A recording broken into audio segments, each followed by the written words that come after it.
My Sonic Youth Diary, Part 1. Around 2004, when I was listening to Sonic Nurse, I was a classical music college student. I was tired of the bitter world of classical music. So one day I explained to the composer's professor, I can't take your lecture. One day, during the lecture of Professor, I blasted Kill Your Idols with a huge speaker in the hall. I got out of college giving a fuck sign to my professor. Even now, I work as a classical composer and punk rocker. I'm usually quiet, but you can't touch it if I'm sharp. My Sonic Youth Diary. Part 2. A poem dedicated to Psy's Dirty Boots. I just smell fetish. When I was a student, I often smelled the boots of girls I like. The sniff made me trip more than any drug. At one point I tripped to Northern Europe. It seems to be going to see The Residents live. I picked up many Scandinavian beautiful girls there. I played with 10 girlfriends as a special play partner.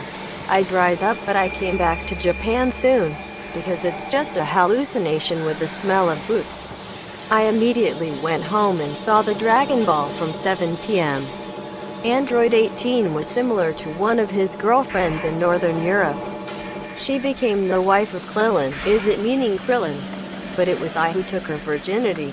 But her door number 2 belongs to Krillin, I thought, but in reality, I was an elementary school student. The instrumental laziness of the end of this song exactly the strange scent of my favorite girl's dirty boots. My Sonic Youth Diary. Part 3. Experimental Jet Set Trash and No Star is the first Psy album I heard in high school. I bought it because I was so impressed by the beauty of Kim's jacket. But I thought about listening to all the songs. What on earth does this band want to make our listeners feel? Lol.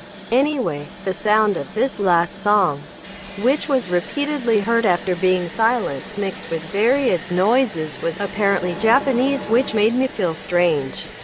This is obviously the gas station navigation voice. She says, "Welcome. Is it full?" The pronunciation is like this. Arasyimasu. Manton Desuka. My Sonic Youth Diary, Part 4. I love this SYR series. I heard some of them when I was in high school. I was impressed by the greatness of Psy, who continued to play major music but also continued to experiment with music for the future. This SY1 has human warmth in the experimental spirit, looks like a chaotic arc, and is really easy to listen to. Ellipsis. If Kurt Cobain wasn't killed by the press, he might have been on the same track. How wonderful could Kurt's songwriting talent go to experimental music? We have no choice but to imagine.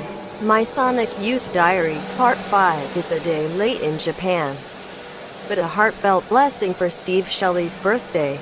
Ellipsis. Considering now, Steve may be my favorite of the Psy members. He looks quiet and unobtrusive, but he is a clear, cool, and intelligent man. I think it's Steve's Sonic Youth. Ellipsis. As with any band, unless the drummer has a personality, it won't succeed. It's not a commercial achievement, but a success in the sense of establishing individuality as an artist. I think he's the best gift heaven gave to Psy. At the end of the PV of Dirty Boots, his figure of throwing while sticking is very cute. My Sonic Youth Diary, Part. A heartfelt blessing to Thurston Moore's birthday. I aim to be something like Sonic Youth. Without them, I wouldn't be there now. It is rare to find a band like Psy that can suddenly mute the power chord to create a dramatic development. I think the punk that comes from Thurston's delicate picking sets it apart from other punk rock. Thurston also likes fantasy novels, games, and B-grade sci-fi movies. So there may already be some story in their jam. Mysterious anomalous tuning is really effective at highlighting their occasional naive and nostalgic sound. I and they never give up on any experimental performance. I don't even have to bother anyone. Needless to say, who knows what Sonic Youth is, their noise isn't the only other weapon. No matter what kind of moderate sound they make, there is certainly Psy's personality, and I am aiming for such a unique existence. Thurston's solo career has tended to make him rather more like acoustic music. His radical inner punk rocker no longer needs to rely solely on sound, right? Psy also has meditative poetry, and that aspect may have become important within Thurston. The newcomer, who became a listener from Goo and Dirty, may be confused by Thurston's attitude. I started listening to Psy when I was in high school around the year 2000 when I listened to NYC Ghosts and Flowers in real time. The title song sung by Lee is great, but my favorite track on this album is Small Flowers Crack Concrete. And Thurston's recitations, like the fascinating rock and roll accompaniment, seem to come to my mind.